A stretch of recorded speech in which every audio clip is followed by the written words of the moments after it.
Okay, family, we're here with Greenville, South Carolina's Love You Dead. They're going to be rocking tonight at Mom Said It's Fine right here in beautiful underground Atlanta. So we're going to start left to right and meet the fellas and hear about their band. Jason, Love You Dead, I play guitar. Tonight I'm playing drums though. I'm Andrew, I'm the singer for Love You Dead, and I'm glad he can play both guitar and drums. It's good to be versatile in this business, that's for Yes. sure. So Andrew, you and I go way back to the Ape City Punk Rock Club days, to Dream House, the legendary band that started it all. So tell us about what you've been up to musically and how Love You Dead started. Well, I played in various other bands up until about 2005, and then did not play again until just a couple of years ago when I started Love You Dead. I was actually going through a divorce and had a lot of pent-up frustration and stuff like that, and no better way to get rid of that than to write songs and scream about it. So a cathartic, therapeutic Absolutely. musical exercise. Absolutely. That's the beauty of music. It provides healing. It does. It absolutely does. And what are your influences on the guitar? You have, to me, you're giving a lot of different energy when you play. You're giving the edge, a little Lovin' Rockets, PIL. Okay. Am I in your wheelhouse? I would say that it's strange. I used to really dislike U2 when I was growing up, and I don't know if that's shameful or not, but I learned to like them, and there was something about that guitar sound that really got me. I just thought it could be used kind of in a different way as well, but I haven't really thought about that for years, and I haven't really played just guitar in a band for about 10 years, so when I picked it back up, it just kind of organically came together, and I don't know what that is. Maybe it's just from a background of having a minimal group to play with and trying to get a big sound, but that's the way it came out, and certainly hope to write a lot of songs. I just started playing with you guys a couple months ago, but I hope to write a lot of songs with them and kind of grab onto a little bit of that 80s ambient kind of sound. Yes, you can definitely hear it. Some Bauhaus in there, Susie. And it's cool because you guys also have more of a, I won't say classic rock, but classic alternative approach in terms of heaviness and melody.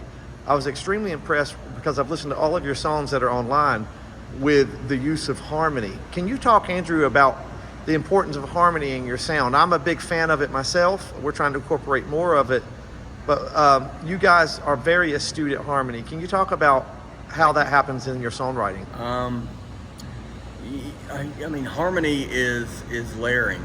You know, I mean, it's going multi-dimensional, and that's a tough question, Chuck. I love that you love the harmony. That's great. I don't know. When we first started, the guitars harmonizing together, I think, was something that really came organically. Our first guitarist really overthought a lot of stuff, and I think harmony was a good byproduct of that. But whether it's vocals or music, and I like for it to be multifaceted, multi-layered, so that you're not just one-dimensional, I guess. Well, I also enjoy your lyricism, particularly the sardonic themes. For example, in Valentine, Yes. there's a bittersweet, ironic tone to it, which I absolutely love. But it's also very romantic. My Valentine is, I sometimes say, I say this is not a love song. Like you two, you know, this is not a rebel song. This is Sunday Bloody. This is not a love song. It's My Valentine. That song is about an amalgamation kind of girls that I used to chase when I was younger that I knew were going to break my heart, but the thrill of those types of girls kept me coming back. And so you know the line, you know, she don't want no kids, no wedding ring, just something she can leave behind. Is kind of where that comes from. Yeah, it cuts deep. It cuts straight to the heart. It really does. It's daddy problems. It's daddy problems, right? Me or them? No, I don't know. I don't know that much about you. And then I was also really impressed with the track Radio. To me, growing up in the 80s hardcore scene and touring a lot, we got to play with a lot of bands that were on the cusp of rock and roll and hardcore and started incorporating guitar, rock, and melody, specifically Dag Nasty and Kingface, as well as All. We played with all of them. And I'm hearing some Brian Baker, Dag Nasty influence in there.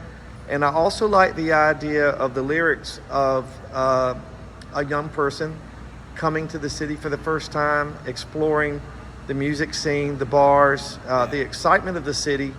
And even in parts of it really reminded me of classic 80s songwriting like Richard Marx or something along those lines. Somebody that's really, really into songwriting. Eric Carmen, Richard Marx. Yeah. I love those songwriters. And I'm hearing that all over this. Man, What are the influences for that particular number, or did it just come? It just came. In all honesty, when I wrote that song, I had my kind of joke is that our first album should be called just DIVORCE, because the first 6 songs I wrote were all about what I was going through, and then at some point I just got to the point where I was like, I gotta write about something else, and I don't know.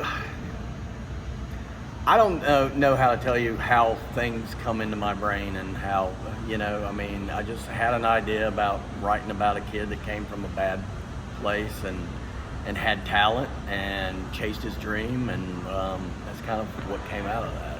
It's even giving Tom Petty energy, and I absolutely am obsessed with Tom Petty. Well, I appreciate that. Into the great wide open kind of vibe. I love it. Well, thank you. Well, guys, where can we see you again? I know you've got some stuff out on Spotify, you've got YouTube Music, you've got an Instagram and Facebook presence. You guys are on Facebook a lot. But where's your next show? Tonight, right over there. We don't have anything after tonight. At Mom Said It's Fine. Where's Mama? There's Mama over there. She said it. That's Mom. She said it was fine. We're gonna work on trying to set up some stuff around Greenville, and with Jason just joined the band a month and a half ago. It's something like that. And we're gonna start kind of working on writing some new stuff, kind of a new chapter with our new guitars. I love it. Well, thank you guys so much for your time tonight. Looking forward to hearing you rock out. Thanks, Chuck. Love you, brother.